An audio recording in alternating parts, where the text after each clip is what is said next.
قریش کی عجیب و غریب تجویز اور ابو طالب کا دلچسپ جواب۔ قریش نے دیکھا کہ ان کی دھمکی کارگر نہیں ہوئی، کیونکہ رسول اللہ صلی اللہ علیہ وسلم اپنا کام کیے جا رہے ہیں اور ابو طالب ان کی مدد پر ڈٹے ہوئے ہیں، جس کا مطلب یہ ہے کہ ان کو اپنے بھتیجے کی مدد کے مقابلے میں قریش کی عداوت اور جدائی منظور ہے اور وہ لڑنے بھیڑنے کے لیے تیار ہیں۔ اس لیے قریش کو ذرا توقف اور تأمل کرنا پڑا، یعنی ذرا رکنا پڑا، اور وہ دیر تک مشورہ کرتے رہے۔ آخر انہیں ایک عجیب و غریب تجویز سوچی۔ قریش میں ایک شخص عمارہ بن ولید تھا، بڑا خوبصورت اور بانکا نوجوان اور جوانوں کا سردار۔ یہ لوگ اسے ساتھ لے کر ابو طالب کے پاس آئے اور کہا، ابو طالب، اس نوجوان کو ہم سے لے لیجئے اور اپنا لڑکا قرار دے لیجئے، یعنی اس کو اپنا بیٹا بنا لیجئے اور اسے اپنا لڑکا قرار دے لیجئے، آپ اس کی مدد بھی کیجئے اور دیت بھی لیجئے، اور ہمیں اس کے بدلے اپنا بھتیجا دے دیجئے۔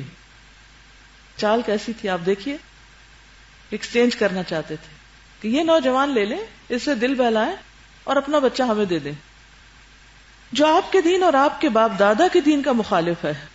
کس طرح ان کو بھڑکا رہے ہیں، اور جس نے آپ کی قوم میں پھوٹ ڈال رکھی ہے اور ان کی عقلوں کو معوف قرار دے رکھا ہے کہ یہ سوچتے سمجھتے نہیں اور باپ دادا کی پیروی کرتے ہیں، ہم اسے لے جا کر قتل کریں گے۔ بس یہ ایک آدمی کے بدلے ایک آدمی کا معاملہ ہوا، یعنی یہ لڑکا لے کے اپنا لڑکا دے دیں اور ہم اس کو ٹھکانے لگاتے ہیں۔ ابو طالب نے کہا، واللہ تم لوگ انتہائی برا سودا کر رہے ہو، مجھے تم اپنا بیٹا اس لیے دے رہے ہو کہ میں اسے کھلاؤں پلاؤں، اور مجھ سے میرا بیٹا مانگ رہے ہو کہ تم اس کو قتل کرو۔ اللہ کی قسم یہ کبھی نہیں ہو سکتا۔ یہ حکمت اور سمجھ بھی اللہ دیتا ہے نا، ورنہ بہت دفعہ لوگ اسی قسم کی آفرز میں دھوکہ کھا جاتے ہیں۔ جیسے آخرت کے بدلے دنیا کی جب پیشکش آتی ہے تو عموماً اسی قسم کا دھوکہ انسان کھاتا ہے۔ اس وقت انسان یہ نہیں سوچتا کہ واللہ میں دنیا کی حقیر چیز لے کر اپنی آخرت برباد کر لوں، یہ نہیں ہو سکتا۔ ہر وہ کام جو ہم کرنا نہیں چاہتے اس میں اسی قسم کے دھوکے ہمیں نفس دیتا ہے، ظاہری وقتی فوری فائدہ دکھا کے باقی چیزیں پیچھے ڈال دیتا ہے۔ نبی صلی اللہ علیہ وسلم کا یہ جو قول ہے کہ میرے دائیں ہاتھ پہ سورج اور بائیں پہ چاند رکھ دو تو بھی باز نہیں آؤں گا، اس سے کیا پتہ چلتا ہے کہ کتنی زبردست ڈٹرمنیشن تھی، کتنی زبردست استقامت تھی کہ دنیا کی چیزیں تو دنیا کی چیزیں ہیں۔ ہم تو عام طور پہ کہتے ہیں نا آسمان کے تارے توڑ لانا، انہوں نے تاروں کی بات نہیں کی، انہوں نے سورج اور چاند کی بات کی کہ وہ بھی اگر لے آؤ تو نہیں باز آؤں گا۔ اسی استقامت کی وجہ سے پھر ساری تبدیلی آئی۔ سارا عرب مخالف ہے ایک طرح سے، چند لوگ آپ کے ساتھ ہیں، وہ بھی ستائے جا رہے ہیں، لیکن چونکہ آپ میں استقامت تھی اس لیے آپ دیکھتے ہیں کہ آپ کے جو ساتھی مسلمان ہوئے ان سب میں بھی استقامت تھی، وہ بھی تکلیفیں برداشت کر کے جمے ہوئے تھے۔ اصل بات یہ ہے کہ آزمائشیں ہر دور میں رہی ہیں۔ حضرت آسیہ کے اوپر کیسی کیسی آزمائشیں آئیں فرعون کی طرف سے، لیکن اس کے باوجود وہ جمی رہی، اور وہ بھی بہت ناز و نام میں پلی شہزادی تھی، لیکن کس طرح اس نے بھی جنت کی دعا کی اور کہا کہ مجھے ظالم قوم سے نجات دے۔ کہا جاتا ہے کہ فرعون اس کے ہاتھ میں کیل ٹھکوا دیتا تھا اور جسمانی اذیتیں بھی دیتا تھا۔ اسی طرح جادوگروں کے ساتھ بھی جو معاملہ کیا گیا، جو بھی اس کے دور کے تھے، اور نبی صلی اللہ علیہ وسلم کے سامنے جب کسی نے آ کے تھوڑی سی شکایت کی تو آپ نے فرمایا کہ تمہیں نہیں معلوم کہ پہلی قوموں کے ساتھ کیا ہوا، کہ ان میں سے ایک کو زمین میں گاڑ کے اس کے اوپر آرا پھیر دیا جاتا تھا اور 2 ٹکڑے کر دیا جاتا تھا، لیکن پھر بھی وہ اس دین سے باز نہیں آتا تھا۔ تو بات یہ ہے کہ نبی صلی اللہ علیہ وسلم نے فرمایا ہے کہ اللہ تعالیٰ جب کسی قوم سے محبت کرتا ہے تو انہیں آزمائش میں مبتلا کرتا ہے، یعنی کسی بھی قسم کی آزمائش جو ہوتی ہے یہ دراصل ان ادر ورڈز اللہ کی محبت کی علامت ہوتی ہے۔ ہم عام طور پر کہتے ہیں نا کہ ہم اللہ سے محبت کرتے ہیں، اللہ تعالیٰ کوئی نشانی دکھا کہ تو بھی ہم سے محبت کرتا ہے، مانگتے ہیں کہ نہیں؟ اور اس سے ہماری مراد کیا ہوتی ہے؟ نشانی کون سی دیکھنے کی؟ کہ کوئی زندگی میں بہت بڑی قسم کی نعمت ہمیں مل جائے تو ہم پھر مانیں گے کہ ہاں اللہ نے پسندیدہ چیزیں یا ہماری مرضی کی چیزیں، یا ہمیں کوئی مرضی کا ہمارا کوئی کام ہو جائے، کوئی چیز ہمیں مل جائے تو ہم کہتے ہیں اللہ واقعی ہم سے بڑی محبت کرتا ہے، اس لیے ہمیں یہ خوشی یا کامیابی یا جو بھی ہم زندگی میں چاہتے ہیں وہ مل گیا۔ لیکن یہاں پر آپ دیکھیے کہ بات اس سے کہیں آگے ہے کہ اللہ انسانوں کو ان کی محبت کی وجہ سے نہیں، جس سے محبت کرتا ہے اس کو آزماتا ہے. پھر جو شخص صبر کرتا ہے اسے صبر ملتا ہے. من یتصبر یصبرہ اللہ. اور جو شخص جزا فضا کرتا ہے اس کے لیے جزا فضا ہی ہے. پھر وہ روتا ہی رہتا ہے، پھر وہ کمپلینٹس ہی کرتا رہتا ہے. اس لیے آپ نے دیکھا ہوگا کہ دو طرح کے لوگ ہوتے ہیں. ایک وہ جو تکلیف آنے پر صبر کر جاتے ہیں، پھر بھی اپنا نوبل کیریکٹر جو ہے اس کو نہیں چھوڑتے. اور کچھ لوگ بالکل اس کے برعکس معاملہ کرتے ہیں. پھر یہ ہے کہ تکلیف جو ہے یہ درجات کی بلندی کا ذریعہ بھی ہے. نبی صلی اللہ علیہ وسلم نے فرمایا کہ جب کسی مومن کو کوئی کانٹا بھی چبھتا ہے یا اس سے زیادہ کچھ تکلیف پہنچتی ہے تو اللہ تعالیٰ اس کے بدلے میں اس کا ایک درجہ بلند کر دیتا ہے، یعنی پہلے سے زیادہ اس کی ترقی ہو جاتی. دنیا میں کسی نوکری میں انسان کا کوئی گریڈ بڑھے، کوئی درجہ بڑھے، پروموشن ہو تو انسان کتنا خوش ہوتا ہے. لیکن اللہ کے ہاں پروموشنز عام طور پر صرف اچھے کام کر کے ہی نہیں بلکہ آزمائشوں میں صبر کرنے پر ملتی. ایک اور حدیث میں آتا ہے کہ ہر آدمی کا اللہ کے پاس ایک مقام ہوتا ہے، یعنی ہر ایک اپنے اپنے لیول پر، ایک ایک ڈگری پر. ہم نہیں پتا کہ ہم اس لائن میں کس درجے پہ کھڑے ہیں. ہر ایک کا اللہ کی نگاہ میں ایک مقام. اس کو سمجھنے کے لیے آپ تھوڑی دیر کے لیے دیکھیں کہ جیسے آپ کے مثلا اولاد ہے، بچے ہیں یا رشتہ دار ہیں یا دوست ہیں یا میل جول کے لوگ ہیں، ان سب کا آپ کے دل میں ایک الگ مقام ہوتا ہے نا. یہ کہاں سے آتا ہے، کیسے ہوتا ہے؟ وہ اوپر نیچے بھی ہوتا رہتا ہے لیکن ہوتا ہے نا. تو جس طرح دنیا میں لوگ اپنے اخلاق کے، ایمان کے مختلف درجوں پر ہیں، اسی طرح اللہ کے ہاں بھی ان کے کچھ درجے ہیں جسے وہ اپنے عمل سے نہیں پا سکتا. چنانچہ اللہ تعالیٰ اسے آزمائش میں مبتلا کرتے ہیں جسے وہ ناپسند کرتا ہے. یعنی بندہ کبھی بھی آزمائش پہ خوش نہیں ہوتا یہاں تک کہ وہ اس مقام کو پا لیتا ہے. یعنی اللہ تعالیٰ نے بندوں کے لیے خاص درجے رکھے ہیں نا، اور ادھر ان کو آزما کے ان درجوں تک لے جانا چاہتا ہے. اچھا، ہم وہی حوصلہ ہارنے لگتے ہیں کہ بس کافی ہے، کب ختم ہوگی آزمائش؟ اور اللہ تعالیٰ نے ایک درجہ یا ایک وقت رکھا ہوا ہے کہ جب وہ اس پہ پہنچو گے تو ختم ہوگی، نہیں تو واپس نیچے. جس طرح انبیاء کے درجے ہیں، شہداء کے درجے ہیں، صدیقین کے درجے ہیں، اسی طرح عام انسانوں کے بھی درجے ہیں اللہ کے ہاں. اور ان تک پہنچنے کے لیے صرف عمل کافی نہیں، امتحان ضروری ہے. اس فرق کو یوں سمجھیے، مثلا آپ ایک کورس میں داخل لیتے ہیں، اس کا ایک حصہ ہے پڑھنا، کلاس اٹینڈ کرنا، لیکچر اٹینڈ کرنا، سننا. اس پارٹ کو ہم سب کتنا انجوائے کرتے ہیں کہ سن رہے ہیں. ابھی تو آپ آج کل موج کر رہے ہیں، لیکن جس وقت آج کل تو میرا روز ٹیسٹ ہوتا ہے، میں صبح روز بخار میں ہوتی ہوں کہ آج کیا کروں گی. تو جس دن امتحان ہوتا ہے اس دن کیا ہوتا ہے؟ اس دن آپ سب کو پھر بخار چڑھے گا.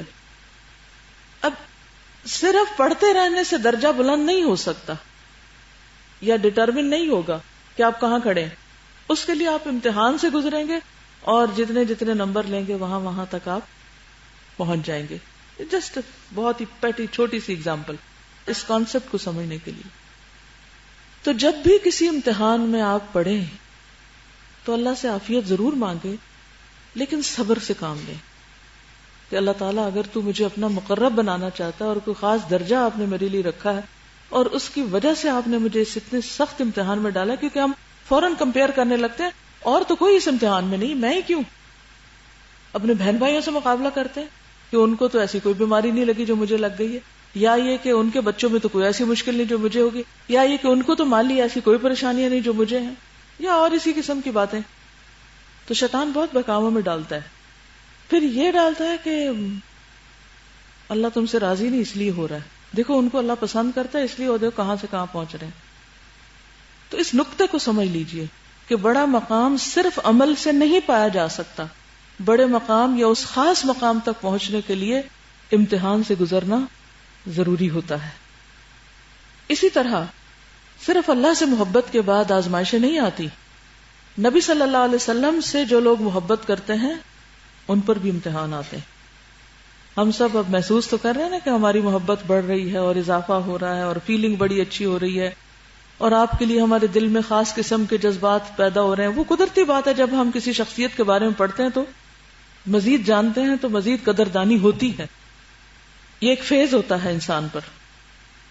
لیکن صرف جان کے محبت میں جو اضافہ ہوتا ہے, بس بات یہاں ختم نہیں ہوتی. اس کے بعد امتحان آتے ہیں کہ ہم اپنی باتوں میں, اپنے دعووں میں کتنے سچے ہیں. حضرت عبداللہ بن مغفل کہتے ہیں کہ ایک شخص نبی صلی اللہ علیہ وسلم کے پاس آیا اور کہا, اے اللہ کے رسول, اللہ کی قسم میں آپ سے محبت کرتا ہوں. آپ صلی اللہ علیہ وسلم نے اس سے کہا, جو مجھ سے محبت کرتا ہے تو اس کی طرف آزمائش اس سیلاب سے بھی تیز رفتاری سے آتا ہے جو اپنے بہاؤ کی طرف تیزی سے چلتا ہے. ابھی جاپان کا سیلاب آیا تھا تو آپ نے دیکھا ہوگا کہ کس طرح سیلاب آ رہا تھا اور ہر چیز بہائے جا رہا تھا. تو سیلاب جب آتا ہے تو جس طرح وہ چیزوں کو بہا لے جاتا ہے, آزمائشیں اور تکلیفیں اور فتنے اس تیزی سے زیادہ آگے بڑھتے ہیں اس شخص کی طرف. روز ستایا جاتا ہے, روز ستایا جاتا ہے, تکلیفیں ہی تکلیفیں. میں جب پی ایچ ڈی کے لیے جانے لگی تو ہوتا ہے نا کہ ہم سب ایک تکلف کرتے ہیں اور بزرگوں سے کہتے ہیں ذرا کوئی نصیحت کر دیں, اور ہم سوچتے ہیں وہ ہمیں پیاری پیاری باتیں کریں گے اور ہمارا دل رکھیں گے کہ ہم اداس ہو رہے ہیں کہ چھوڑ کے جا رہے ہیں گھر بار. اور مجھے کچھ اندازہ نہیں تھا, انتہائی بے وقوف تھی. تو میں نے ٹیپ اٹھائی, ٹیپ ریکارڈر اٹھایا اور اپنے والد کے پاس جا کے بیٹھ گئی کہ اچھا اب میں جا رہی ہوں تو آپ مجھے کوئی نصیحت کریں. وہ آج بھی ریکارڈنگ ہے میرے پاس, اگر مجھے ملی تو میں سنواؤں گی آپ کو. 1985 کی بات ہے. تو انہوں نے کتاب اٹھائی اور یہ حدیث نکال لی, کیونکہ میں حدیث میں پی ایچ ڈی کرنے جا رہی تھی. تو اللہ کے رسول صلی اللہ علیہ وسلم سے محبت اور اس کے دعوے بہت تھے. تو انہوں نے کہا کہ جو شخص نبی صلی اللہ علیہ وسلم سے محبت کرتا ہے, آزمائشیں اس کی طرف سیلاب سے بھی زیادہ تیزی سے بڑھتی. اور بات ان کی بالکل درست تھی. میں بچوں کو چھوڑ کے جا رہی تھی اور کوئی دن نہیں ہوتا تھا کہ جب میں روتی نہ ہوں اور میرے دل پہ ایک کے بعد ایک تکلیف نہ آتی. اور پھر جو ماحول اور معاشرہ تھا وہ ایک الگ امتحان تھا, اور فقر و فاقہ کا بھی امتحان اور کئی امتحان. ان سب کا ذکر کرنا بھی بے فائدہ ہے کیونکہ جس کے لیے وہ سب کچھ کیا وہ جانتا ہے. لیکن اس حدیث کے سننے نے مجھے بہت فائدہ دیا کہ جو اللہ سے محبت کرے گا, رسول سے محبت کرے گا, آزمائشیں اس کی طرف تیزی سے بڑھیں گی, اور اس کے لیے تیار رہنا. یہ دعویٰ آسان نہیں ہے, محبت کا دعویٰ کہنا بہت آسان ہے, کہنے کو سبھی کہتے ہیں, لیکن جب اس راستے میں تکلیفیں آتی ہیں تو پھر استقامت پھر وہ کم لوگوں کے حصے میں آتی. ایک اور چیز جو انسان کو بہت فائدہ دیتی ہوئی ہے کہ آزمائش انسان کو گناہوں سے پاک کرتی ہے, میل کچیل انسان کا صاف کرتی, انسان کی روحانی ترقی اور تزکیے کا ذریعہ بنتی. حضرت ابو ہریرہ سے روایت ہے, رسول اللہ صلی اللہ علیہ وسلم نے فرمایا, مومن مرد اور عورت پر ہمیشہ آزمائش رہتی ہے, کبھی اس کی ذات میں, کبھی اولاد میں, کبھی مال میں, یہاں تک کہ جب وہ اللہ تعالیٰ سے ملاقات کرتا ہے, یعنی اللہ سے ملاقات کا ہم سب کو شوق ہے, ہم دعائیں کرتے ہیں, وَأَسْأَلُكَ لَذَّةَ النَّظَرِ إِلَى وَجْهِكَ,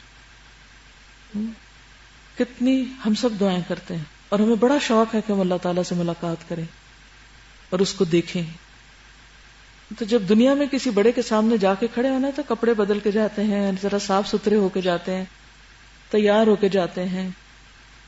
تو اللہ کے سامنے جب انسان جا کے کھڑا ہوتا ہے تو اس کو صرف ظاہری صفائی نہیں چاہیے, اندر کی صفائی بھی چاہیے ہوتی ہے. تو جس کے اندر ایمان ہوگا اس کو کبھی ذات میں, کبھی اولاد میں, کبھی مال میں, یہاں تک کہ جب وہ اللہ سے ملاقات کرتا ہے تو گناہوں سے پاک ہوتا ہے, یعنی موت کے وقت بھی پاک ہوتا ہے اور جب اللہ کے حضور حاضر ہوگا اس وقت بھی. حضرت مصعب بن سعد اپنے والد سے روایت کرتے ہیں کہ میں نے عرض کیا, اے اللہ کے رسول صلی اللہ علیہ وسلم, کون لوگ زیادہ آزمائش میں ڈالے جاتے ہیں؟ آپ نے فرمایا, انبیاء, پھر ان کے مثل اور پھر ان کے مثل. پھر انسان اپنے دین کے مطابق آزمائش میں مبتلا کیا جاتا ہے. اگر دین پر سختی سے کار بند ہو تو سخت آزمائش ہوتی, اور اگر دین میں نرم ہو تو آزمائش بھی اس کے مطابق ہوتی. پھر وہ آزمائش اسے اس وقت چھوڑتی ہے جب بندہ زمین پر اس حال میں چلنے لگتا ہے کہ اس پر کوئی گناہ نہیں ہوتا, یعنی وہ آزمائش اس کو تپاتی رہتی, بھٹی میں پکاتی رہتی, حتیٰ کہ وہ بالکل صاف ہو جاتا ہے، سب آلائشوں سے صاف ہو جاتا ہے.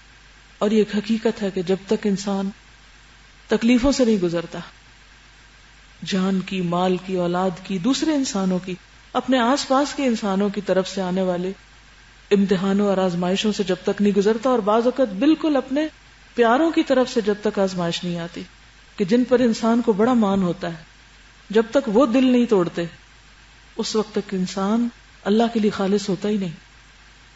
جب تک ہمیں دنیاوی سہارے ملتے رہتے ہیں، ہم اللہ کی طرف راغب تو ہوتے ہیں، لیکن کس طرح کا راغب ہونا؟ ملا جلا، کچا پکا، آدھے ادھر آدھے ادھر. نماز میں بھی کھڑے ہیں تو آدھا ادھر دھیان آدھا ادھر. لیکن جب بندے توڑتے ہیں نا آپ کو، پھر آپ پورے کے پورے اللہ کے لیے ہو جاتے ہیں. پھر یہ کہ جتنی بڑی آزمائش ہوتی ہے اتنا بڑا اجر ہوتا ہے. حضرت انس رضی اللہ عنہ سے روایت ہے کہ رسول اللہ صلی اللہ علیہ وسلم نے فرمایا، زیادہ ثواب بڑی آزمائش کے ساتھ ہے. زیادہ ثواب بڑی آزمائش کے ساتھ ہے. اللہ تعالیٰ جب کسی قوم سے محبت کرتا ہے تو انہیں آزمائش میں مبتلا کر دیتا ہے. بس جو راضی ہو جائے اس کے لیے رضا، جو ناراض ہو جائے اس کے لیے ناراضگی. یعنی اس میں بھی خطرہ ہے کہ اگر ہم اللہ کی طرف سے آئی ہوئی آزمائش پہ ناراض ہوتے ہیں کہ وائی می، مجھے کیوں تو نے اس امتحان میں ڈالا، اور اللہ کے بارے میں بدگمان ہونے لگے اور اللہ سے دور ہونے لگے، تو پھر اللہ تعالیٰ بھی اسے اپنے سے دور کر دیتا ہے. ہم سب یہ بات بھی جانتے ہیں کہ جنت کس میں گھری ہوئی ہے؟ آزمائشوں میں گھری ہوئی ہے، نفس کے خلاف چیزوں میں گھری ہوئی. ہم میں سے ایک جنت کا شوق رکھتا ہے، لیکن جنت کا راستہ جاتا ہی تکلیفوں کے بیچ میں سے. تو جنت تکلیفوں سے گھری اور دوزخ نفسانی خواہشات سے.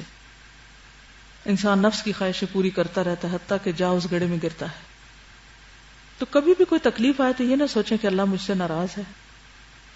اور خصوصاً اگر دین پر عمل کرنے، دین پر چلنے، دین کا کام کرنے، اور پھر جو کام جتنا بڑا ہوگا اس کے لیے اتنی بڑی رکاوٹ، اتنی بڑی آزمائش.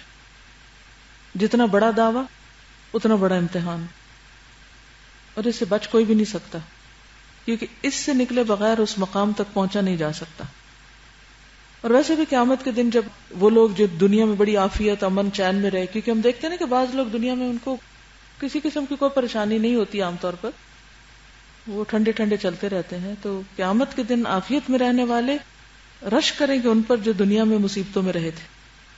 اس کا یہ مطلب نہیں مصیبت مانگے، لیکن یہ کہ اگر تکلیف آ جائے تو پھر صبر کریں. اگرچہ تکلیفیں سب پر آئی تھی، لیکن ہر ایک کا انداز مختلف تھا، اور اللہ سبحانہ تعالیٰ نے پھر دفاع بھی کیا، خود نبی صلی اللہ علیہ وسلم کا دفاع کیا. جن لوگوں پر تکلیفیں آئی تھی، مثلا حضرت بلال تھے، تو دنیا میں ان کو کوئی مقام ملا؟ ان کے لیے ہمارے دلوں میں کتنی محبت ہے، باوجود اس کے کہ وہ حبشی غلام تھے. دنیاوی اعتبار سے کوئی ان کا سٹیٹس نہیں تھا. حضرت عمر ان کی کتنی عزت کیا کرتے تھے. اور پھر نبی صلی اللہ علیہ وسلم نے ایک موقع پر خواب میں دیکھا کہ جنت میں ان کے قدموں کی آواز اپنے آگے آگے سن رہے ہیں. یہ بھی مبشرات ہوتے ہیں نا خواب جو ہوتے ہیں. تو انہوں نے اپنا کیا عمل بتایا تھا کہ جب بھی وضو کرتا ہوں نماز پڑھ لیتا ہوں. یعنی آپ دیکھیں کہ جس سے آپ کو محبت ہوتی ہے، جس کو آپ اچھی طرح پہچانتے ہیں، اسی کے قدموں کی آواز آپ پہچانتے ہیں. یعنی چال سے پہچان ہونا کہ کون آ رہا ہے، کس کے بارے میں آپ جانتے ہیں، جس سے آپ کو محبت ہوتی ہے، جس سے پتہ ہی چلتا ہے کہ خود نبی صلی اللہ علیہ وسلم کو بھی ان سے بہت محبت تھی. پھر آپ دیکھیں کہ لوگوں کا مال ہتھیا لیا گیا، ہر طرح کی آزمائشیں آئیں، تکلیفیں آئیں، لیکن ان میں سے کوئی بھی اپنے دین سے نہیں پھرا.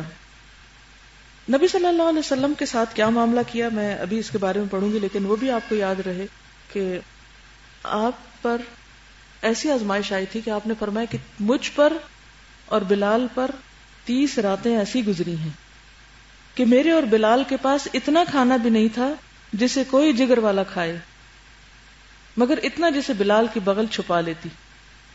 نہ ہونے کے بعد بغل کے نیچے کیا چیز آتی. خصوصاً شیب ابی طالب میں 1-2 مہینے نہیں بلکہ 3 سال کی ایک مسلسل آزمائش تھی. لیکن اس میں سے بھی کچھ وقت زیادہ مشکل کے تھے، زیادہ آزمائش کے تھے. آج ہم کتنے آرام سے نماز پڑھ سکتے ہیں، پھر بھی نہیں پڑھتے. ان کے لیے نماز پڑھنا کتنا مشکل تھا. آگے چلتے ہیں. رسول اللہ صلی اللہ علیہ وسلم پر دست درازیاں. جب قریش ہر طرح ناکام اور مایوس ہو گئے، نہ ان کی دھمکی کام آئی نہ سودے بازی، تو انہوں نے خود رسول اللہ صلی اللہ علیہ وسلم پر دست درازی شروع کر دی، اور مسلمانوں پر جو سختیاں وہ پہلے سے کرتے آ رہے تھے ان میں مزید اضافہ کر دیا. چونکہ رسول اللہ صلی اللہ علیہ وسلم حشمت و عزت اور اکرام و احترام کا بلند مقام رکھتے تھے، اس لیے آپ پر دست درازی کی جرت صرف بڑے افراد اور سرداروں نے کی، چھوٹے اور عام لوگ یہ جرت نہ کر سکے. آپ صلی اللہ علیہ وسلم کو گھر کے اندر جو لوگ تکلیف دیتے تھے ان کے نام یہ ہیں: ابو لہب، حکم بن ابی العاص بن امیہ، عقبہ بن ابو معیط، عدی بن حمراء الثقفی، ابن الاسداء ہذلی. یہ سب آپ کے پڑوسی تھے. جب آپ نماز پڑھنے کھڑے ہوتے تو ان میں سے کوئی شخص بکری کی بچہ دانی اٹھا کر آپ پر پھینک دیتا. جب ہانڈی چولہے پر چڑھی ہوتی تو اس ہانڈی میں پھینک دیتا، یعنی کھانا خراب کر دیتا. آپ جواب میں صرف اتنا کرتے کہ اسے لکڑی پر اٹھا کر لاتے اور دروازے پر کھڑے ہو کر کہتے: اے بنو عبد مناف، یہ کیسا پڑوس ہے، پھر اسے راستے میں پھینک دیتے. امیہ بن خلف جب آپ کو دیکھتا تو تان و تشنیع کرتا، آنکھیں مار مار کر ان سے اشارے کرتا اور لوگوں کو ہشکارتا، یعنی اوروں کو بھی ساتھ ملا لیتا. اسی طرح اس کا بھائی ابی بن خلف دھمکیاں دیتا ہوا کہتا: اے محمد، میرے پاس اود نامی گھوڑا ہے جسے روزانہ 3 صاع خوراک کھلاتا ہوں، اسی پر سوار ہو کر تجھے قتل کروں گا. بالآخر آپ صلی اللہ علیہ وسلم نے ایک بار فرمایا: بل انا اقتلک انشاء اللہ، بلکہ انشاءاللہ میں تجھے قتل کروں گا. اور ایسا ہی ہوا کہ احد میں آپ ہی نے اسے قتل کیا. ایک روز یہی ابی بن خلف ایک بوسیدہ ہڈی لایا اور اسے توڑ کر رسول اللہ صلی اللہ علیہ وسلم کے چہرے کی طرف پھینک دیا. ایک بار عقبہ بن ابی معیط نے نبی صلی اللہ علیہ وسلم کے پاس بیٹھ کر کچھ سنا. یہ بات اس کے دوست ابی بن خلف کو معلوم ہوئی تو اس نے عتاب کیا اور کہا، یعنی ڈانٹا اور کہا: جاؤ نبی صلی اللہ علیہ وسلم کے چہرے پر تھوک کر آؤ. تو اس نے ایسا ہی کیا پیئر پریشر میں. ابو لہب تو پہلے ہی دن سے آپ کا دشمن تھا اور آپ کے در پہ آزار رہا کرتا تھا. اس کے 2 بیٹوں عتبہ اور عتیبہ کے عقد میں نبی صلی اللہ علیہ وسلم کی 2 صاحبزادیاں رقیہ اور ام کلثوم تھیں، یعنی یہ دونوں آپ کے داماد تھے. ابو لہب نے دونوں بیٹوں سے کہا: اگر تم نے محمد کی بیٹیوں کو طلاق نہ دی تو میرا تمہارا آمنا سامنا حرام ہے. اس کی بیوی نے بھی کہا کہ انہیں طلاق دے دو کیونکہ وہ بددین ہو گئی ہیں. چنانچہ انہوں نے طلاق دے دی. کسی کی بیٹی طلاق پا کے گھر آ جائے تو اس گھر کا حال کیا ہوگا، اور وہ بھی کوئی اور وجہ نہیں سوائے دین کے. ابو لہب کی بیوی ام جمیل اروا بنت حرب بھی رسول اللہ صلی اللہ علیہ وسلم کی کٹر دشمن تھی. وہ کانٹے دار ڈالیاں لا کر رات کو آپ کے راستے میں ڈال دیتی کہ آپ اور آپ کے ساتھی زخمی ہو جائیں. اسے سورت تبت یدا ابی لہب نازل ہونے کا پتہ چلا، یعنی اس کو ام جمیل کو تبت یدا ابی لہب نازل ہونے کا پتہ چلا تو ہتھیلی میں پتھر رکھ کر رسول اللہ صلی اللہ علیہ وسلم کی تلاش میں نکلی. آپ خانہ کعبہ کے پاس ابو بکر کے ساتھ تشریف فرما تھے. اللہ نے اس کی آنکھوں پر پردہ ڈال دیا. چنانچہ وہ صرف حضرت ابو بکر ہی کو دیکھ رہی تھی. کہنے لگی: تمہارا ساتھی کہاں گیا؟ مجھے معلوم ہوا ہے کہ وہ میری حجب کرتا ہے. واللہ اگر اسے پالوں تو یہی پتھر اس کے منہ پر دے ماروں. سن لو، میں بھی شاعرہ ہوں. اس کے خیال میں نبی صلی اللہ علیہ وسلم جو کچھ فرما رہے تھے وہ کیا تھا؟ شاعری ہے. تو مقابلہ کرنے لگی. اس کے بعد یہ کہہ کر چلی گئی: مذممن عصینا وامرہ ابینا ودینہ قلینا. ہم نے مذمم کی نافرمانی کی، اس کی بات کا انکار کیا اور اس کے دین کو نفرت سے چھوڑ دیا. ابو بکر نے کہا: یا رسول اللہ، کیا اس نے آپ کو نہیں دیکھا؟ آپ نے فرمایا: ما رأتنی لقد اخذ اللہ ببصرہا. وہ مجھے نہیں دیکھ سکی اس لیے کہ اللہ تعالیٰ نے اس کی نگاہ پکڑ لی تھی. یعنی کس طرح اللہ سبحانہ وتعالیٰ آپ کو بچا رہا تھا. قرآن مجید میں بھی آتا نا: واللہ یعصمک من الناس. گویا جب اللہ تعالیٰ کسی کام کا ارادہ کر لیتا ہے تو کوئی اس کو روک نہیں سکتا. کسی کی بھی مخالفت کوئی نقصان نہیں دے سکتی. ہاں وقتی طور پر انسان کے لیے امتحان ضرور ہوتی. قریش نے نبی صلی اللہ علیہ وسلم کو گالی دینے اور برا بھلا کہنے کا ایک طریقہ یہ بھی ایجاد کر رکھا تھا کہ وہ آپ کو محمد کی بجائے مزمم کہتے تھے، جس کا معنی محمد کے بالکل الٹ ہے. محمد کا معنی ہے وہ شخص جس کی خوب تعریف کی گئی ہو، اور مزمم کا معنی ہے وہ شخص جس کی خوب برائی کی گئی ہو. لیکن اللہ نے اسے آپ سے یوں پھیر دیا کہ وہ مزمم نامی آدمی کو گالی دیتے تھے اور آپ کا نام محمد تھا. اخنس بن شریق ثقفی بھی رسول اللہ صلی اللہ علیہ وسلم پر زیادتیاں کرتا تھا، اور ابو جہل کا تو کہنا ہی کیا کہ اس نے آپ کو اللہ کی راہ سے روکنے کا بیڑا اٹھا رکھا تھا. وہ نبی صلی اللہ علیہ وسلم کو اپنی باتوں سے اذیت پہنچاتا، نماز سے روکتا اور اپنی حرکتوں پر فخر اور تکبر کرتا. ایک روز نبی صلی اللہ علیہ وسلم کو نماز پڑھتے ہوئے دیکھ لیا تو سختی پر اتر آیا اور دھمکیاں دینے لگا. بالآخر رسول اللہ صلی اللہ علیہ وسلم نے اسے ڈانٹ دیا اور گلے کے پاس سے کپڑا پکڑ کر جھنجھوڑتے ہوئے فرمایا، اولا لک فاولا ثم اولا لک فاولا، تیرے لیے خرابی در خرابی ہے، پھر تیرے لیے خرابی در خرابی ہے. اس نے کہا، محمد مجھے دھمکیاں دے رہے ہو؟ واللہ تم اور تمہارا رب میرا کچھ نہیں بگاڑ سکتے، میں اس وادی مکہ کا سب سے طاقتور آدمی ہوں. ایک روز اس نے اپنے ساتھیوں سے کہا، محمد تمہارے سامنے اپنا چہرہ مٹی پر رکھتا ہے. یعنی نماز کو اس نے کس طرح کس حکارت کے ساتھ مٹی پہ سر رکھنے سے تشبیہ دی. انہوں نے کہا ہاں. اس نے کہا، لات و عزا کی قسم، اگر میں نے اسے دیکھ لیا تو اس کی گردن روند دوں گا اور اس کا چہرہ مٹی پر رگڑ دوں گا. اس کے بعد اس نے رسول اللہ صلی اللہ علیہ وسلم کو نماز پڑھتے دیکھ لیا اور اس زوم میں چلا کہ آپ کی گردن روندے گا. لیکن لوگوں نے اچانک کیا دیکھا کہ وہ ایڑیوں کے بل پلٹ رہا ہے، بھاگ رہا ہے واپس اور دونوں ہاتھوں سے اپنا بچاؤ کر رہا ہے. لوگوں نے پوچھا، ابو الحکم تمہیں کیا ہوا؟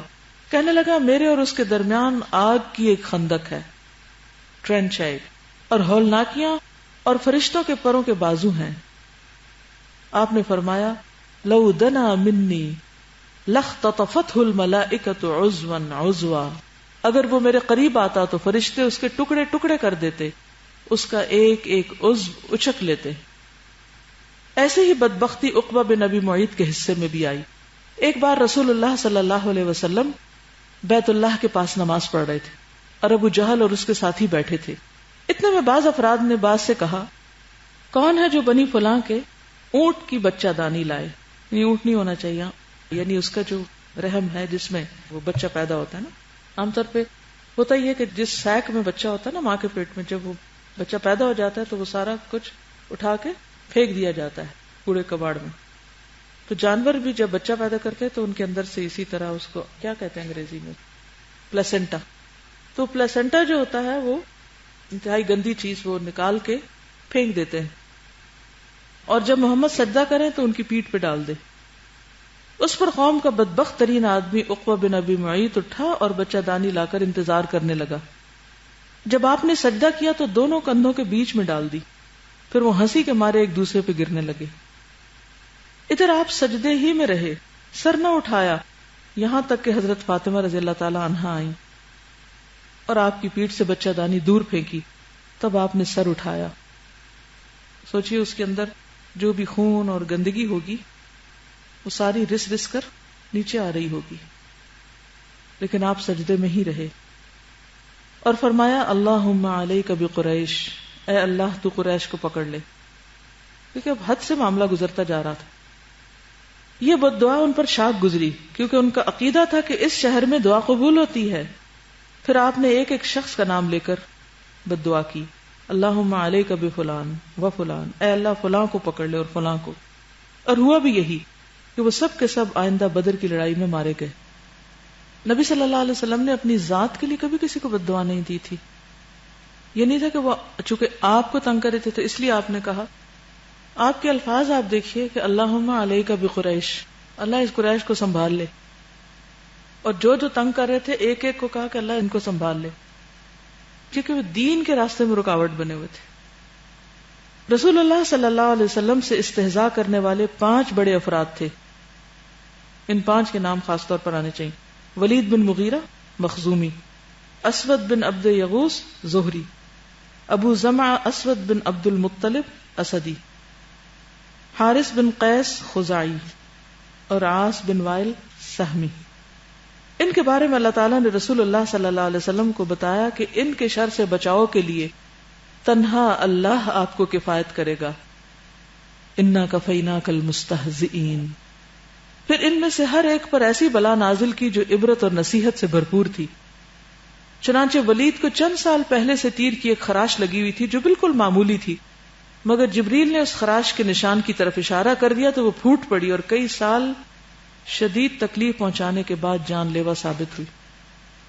اسی طرح اسود بن عبد یغوث کے سر کی طرف حضرت جبریل علیہ السلام نے اشارہ کیا تو اس کو پھوڑے نکل آئے اور انہی پھوڑوں سے اس کی موت واقع ہو گئی۔ کہا جاتا ہے کہ اسے لو لگ گئی تھی۔ یہ بھی کہا جاتا ہے کہ جبریل نے اس کے پیٹ کی طرف اشارہ کیا تھا جس سے اسے استسقاء کی بیماری ہو گئی تھی، پیٹ پھولنے لگ گیا تھا، پانی بھر گیا تھا اس میں۔ اس استسقاء موسیٰ اسے نا یہ لفظ استسقاء پیٹ کی بیماری کر، پیٹ اس قدر پھول گیا کہ بالآخر وہ اسی سے مر گیا۔ اسود بن عبد المطلب نے جب رسول اللہ صلی اللہ علیہ وسلم کو اذیتیں پہنچا پہنچا کر بہت تنگ کر دیا تو آپ نے بد دعا کی، اللہم اعم بصرہ واثقلہ ولدہ، اے اللہ اس کی نگاہ چھین لے اور اسے لڑکے سے محروم کر دے۔ چنانچہ حضرت جبریل علیہ السلام تشریف لائے اور اس کے چہرے پر کانٹے دار پتے یا ڈالی سے مارا تو اس کی نگاہ جاتی رہی، پھر اس کے لڑکے کو مارا تو وہ مر گیا۔ عاص بن وائل ایک کانٹے دار درخت پر بیٹھ گیا، اس کا کانٹا پاؤں کے تلوے میں چبھ گیا، اس کا زہر سر تک دوڑ گیا، یہاں تک کہ وہ اسی زہر سے مر گیا۔ یہ ان سختیوں کا ایک مختصر سا خاکہ ہے جو کھلم کھلا تبلیغ کے نتیجے میں رسول اللہ صلی اللہ علیہ وسلم اور مسلمانوں پر ٹوٹ پڑی تھی۔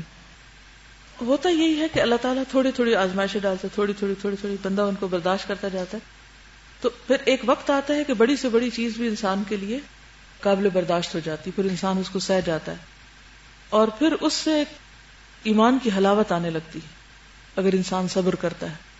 اور دنیا میں بھی اللہ تعالیٰ بندے کے سامنے اس کے دشمنوں کو ذلیل کرتا ہے اور ان کے دل کی جلن کو جو ان کی تکلیفوں کی وجہ سے پہنچتی ہے اس کو ٹھنڈا کرتا ہے۔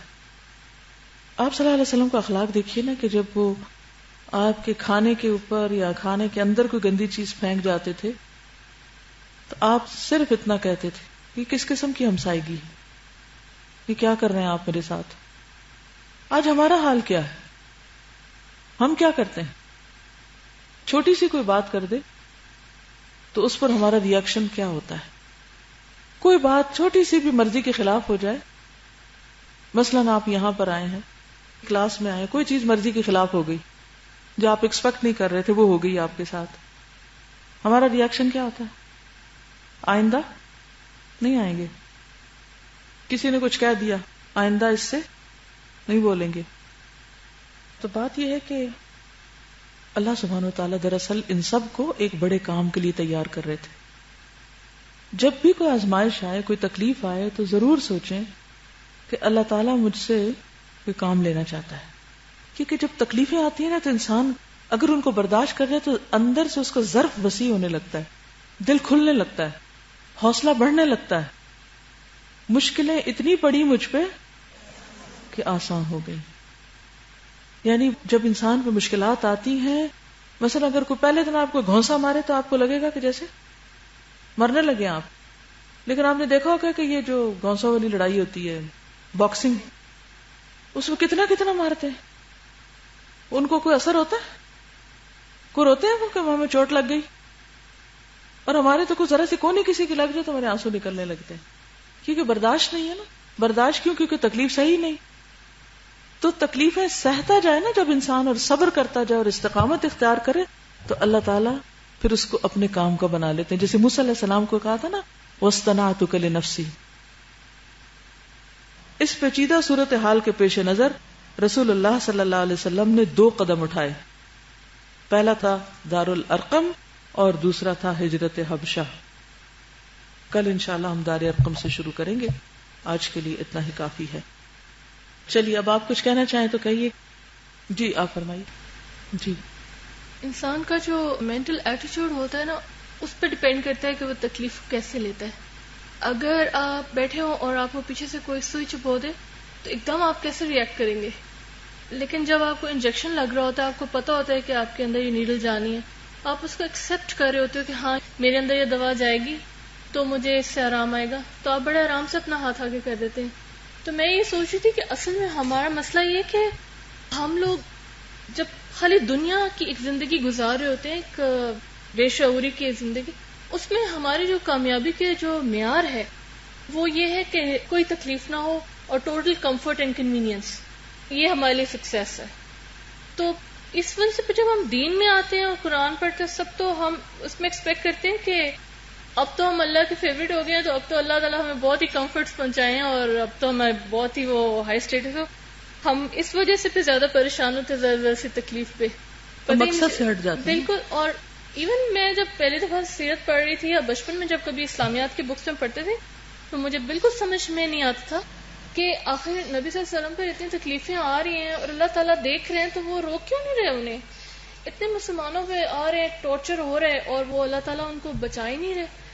مجھے سمجھ نہیں آتی تھی، اور ہم لوگ چونکہ وہ واقعات کو صرف واقعات کے طور پہ پڑھ لیتے تھے، تو اب سمجھ میں آ رہی کہ یہ تو ان کو چونکہ پتا تھا کہ یہ کیوں ہو رہا ہے اور اس کا فائدہ کیا ہے، اور ایک مقصد کے لیے تیار کیا جا رہا ہے. ایگزیکٹلی. تو وہ اس وجہ سے وہ اس طرح ریٹیلیٹ نہیں کر رہے، وہ صرف اپنے کام پہ رہے ہیں. کہ اگر بلال کوئی آگے سے گالی نہیں ان کو دے رہے، کچھ بھی نہیں کہہ رہے، بس احد کہہ رہے، احد، اپنا کام کر رہے بس. جزاک اللہ. اللہ تعالیٰ ہمیں عمل والا بنائے. جزاکم اللہ خیرا. سبحانک اللہم و بحمدک، نشہد ان لا الہ الا انت، نستغفرک و نتوب الیک. السلام علیکم و رحمۃ اللہ وبرکاتہ.